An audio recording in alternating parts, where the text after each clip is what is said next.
Magandang hapon! Kumusta po? Narito po ulit ang update natin para sa lagay ng ating panahon ngayong hapon po ng October 27, 2024 na kung saan sa ngayon ay malapit na po sa kalupaan ng Vietnam ang dating bagyong si Christine na mayroon pong international name na Trami at palusaw na rin po yan sa susunod na mga oras. Habang ang bagyong si Leon naman ay patuloy po na lumalakas at gaya ninyong nakikita ay malaki po ang kanyang sirkulasyon habang taglay ang lakas ng hangin na maabot po sa 95 kilometers per hour at nasa layo po ngayon ng 891 kilometer east ng Isabela habang kumikilos po pa-westward sa bilis na 25 kilometers per hour. At bukas, posibleng kikilos na po iyan pataas, pa-northwestward habang patuloy ang paglakas at hindi pa rin po inaalis ang posibilidad na lalakas yan hanggang sa typhoon category habang nandito po sa loob ng ating area of responsibility. Sa ngayon po ay palihis ang direksyon niyan dito sa ating bansa at ang tinutumbok po nito ngayon ay ang Taiwan pero nananatili pa rin na banta po dito sa Luzon hanggang sa hindi po nakakalampas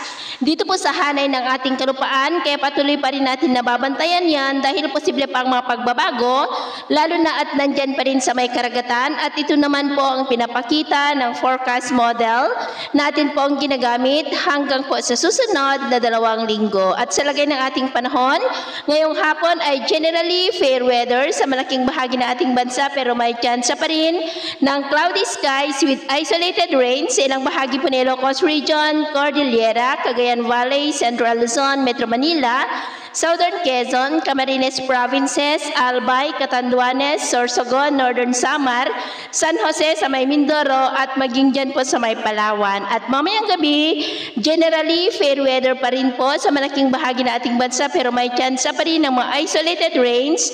Dito po sa ilang bahagi ng Cagayan Valley, lalo na po dyan sa may Isabela.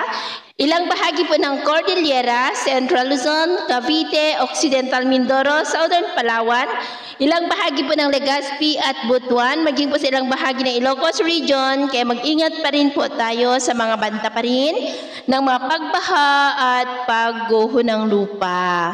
Atin naman po mga baybayin, iwasan na po muna natin ang papalaot sa kanlurang baybayin ng Luzon dahil ang mga alon dyan ay posibleng aabot hanggang po sa 3 to 5 meters height. Kaya hanggat maaari ay iwasan na po muna natin ang papalaot dyan po sa mga may kulay pula para mas makaiwas sa mga sakunang pangkaragatan.